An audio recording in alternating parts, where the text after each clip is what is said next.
In this video, we are going to discuss the topic of table versus range.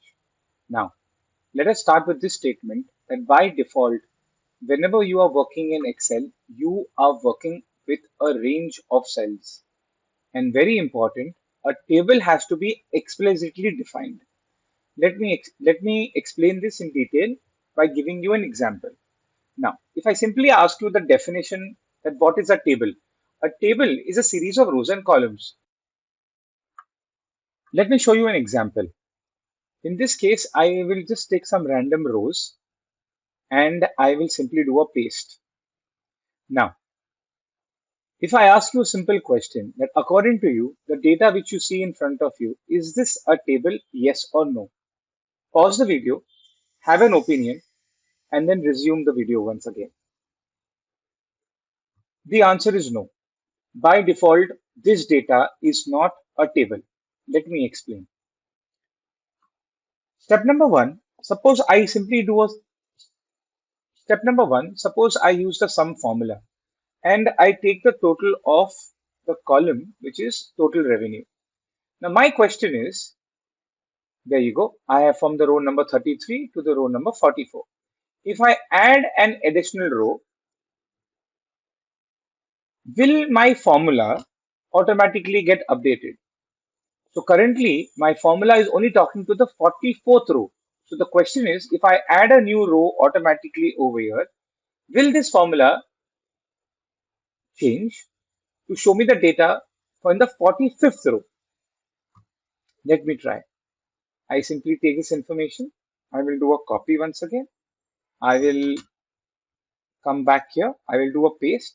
And just for context, okay, I will, let's say, increase the MRR to, let's say, 90,000. And let's say I make the OTC 80,000. There you go. If you go by the formula is not updated, which means this formula is not dynamic. It is still talking to H44. That means the selection did not change. Now, step number one, I need to define this data as a table. Now, why is that? Because implicitly, your data is a range and you explicitly have to create a table. So, step number one, I select the entire data. Now, there are n number of ways you can select the entire data. What I have done was simply selected a single cell and I use the shortcut Control A. I go to the Insert tab. Within the Insert tab, within the group called Tables, there's an option called Table. Now think about it. You would have created a table in Word, in PowerPoint, for a particular reason. Your reason would be that you want to present data in a tabular form. But the question over here which we have is, why would I make a table in Excel? Because whenever you are working in Excel, all what you get is a series of rows and columns. However, what will be the example for this specific option? So once my data is selected, I go into Insert. Under the group called Tables, we have the option called Table. So once again, the tab is Insert, the group is called Tables, and the option is Table. I simply select this option, and that's the dialog box. The first question is that where is the data for your table? And the entire range, since we have already selected it, the entire range appears over here. Had we not made the selection, you would have to cross check, come back over here and just check that the reference is correct or not, which is mentioned in the dialog box. But since we have already selected the entire data, the range appears automatically. However, which is a very important conversation over here is, my table has headers. Now, pause the video for a moment and I want you to tell me that what should we select? Should we select yes or should we select no? Apparently, we are not being asked where is the header. So let's look at the probabilities. Is the header on the left? Is it on the top? Is it on the right or is it at the bottom? According to Excel, implicitly where is the header? It is asking us that do we have a header, yes or no. But where is the header? Nobody is asking us. So if you have guessed it, top, your answer is right, which means the header is the 32nd row. I would not say C32 because C32 is just a single cell.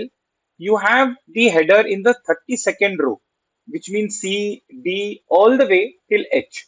So I would say the answer is 32nd. Now, I will simply go and click on OK. The moment you click on OK, if you see, the entire data is basically colored. But how do you know that this is a table? The term is that you will see a new tab called Table Design. The rule is very simple. If you see the Table Design tab, once any cell is active, then you are in a table.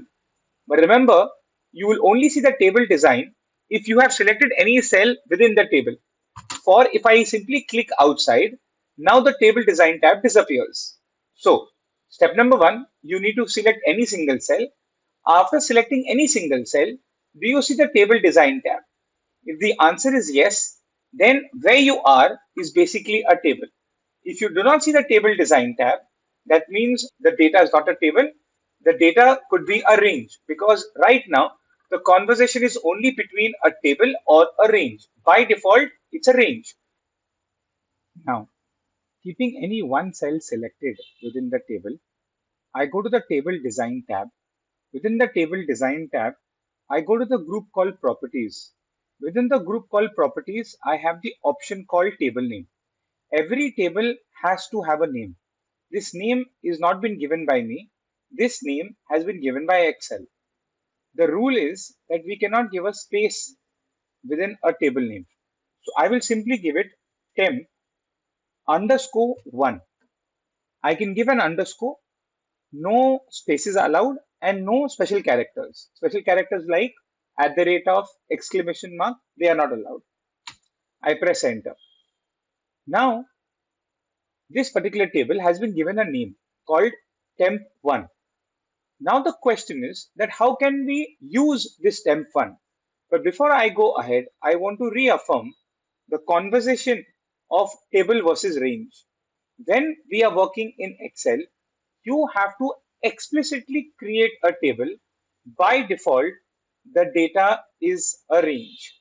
Now, keeping any one cell selected, just to reaffirm this particular conversation, I go into the Insert tab and I click the button called Pivot Table. And here we get the proof. Prior to the conversation of tables, whenever you wanted to create a pivot table, you would see the sheet name appearing over here and the absolute reference of the cells whichever you have selected. And suppose you made any modification, you would have to come back and you would have to change the source.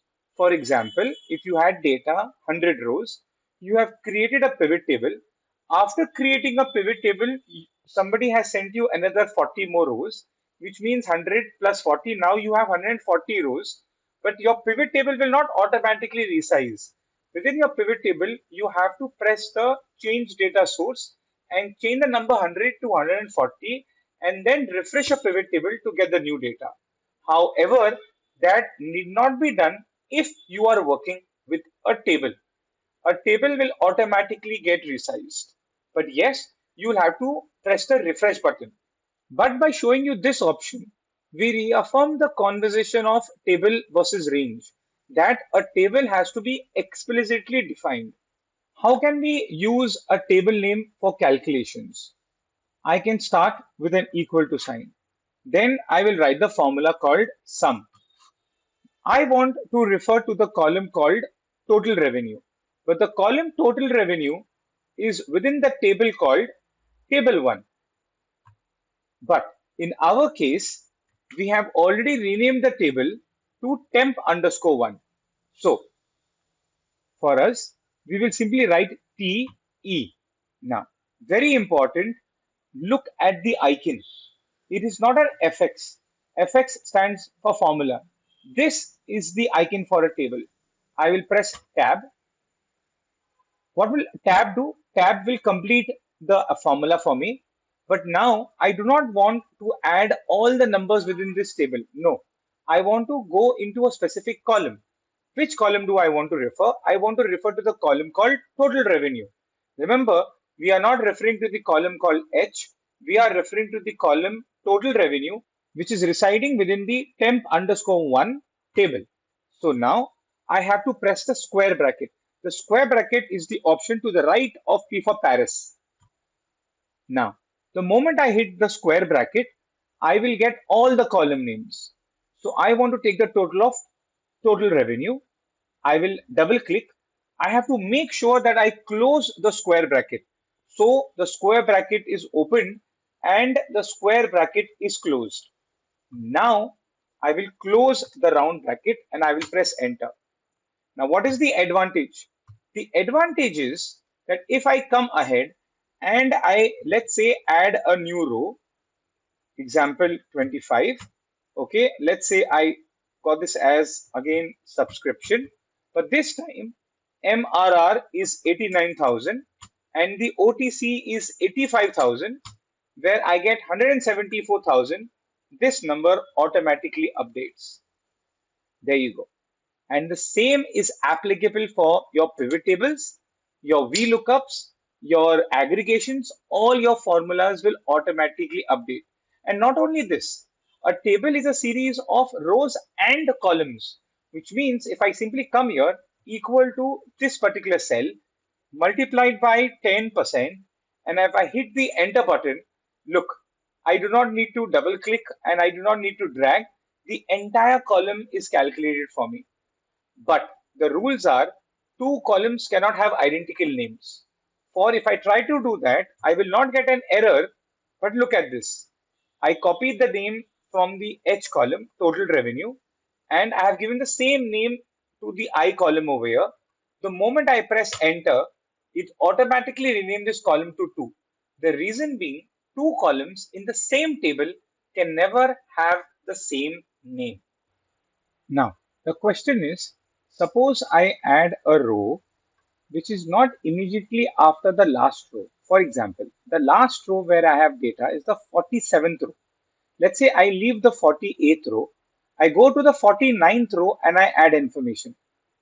My question is, will this table automatically resize? Pause the video, think about it, and then resume playing.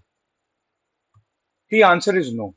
For example, if I write the 3rd of Jan 25, okay, this data is not a part of the table. How do I know? Because I do not see the table design tab.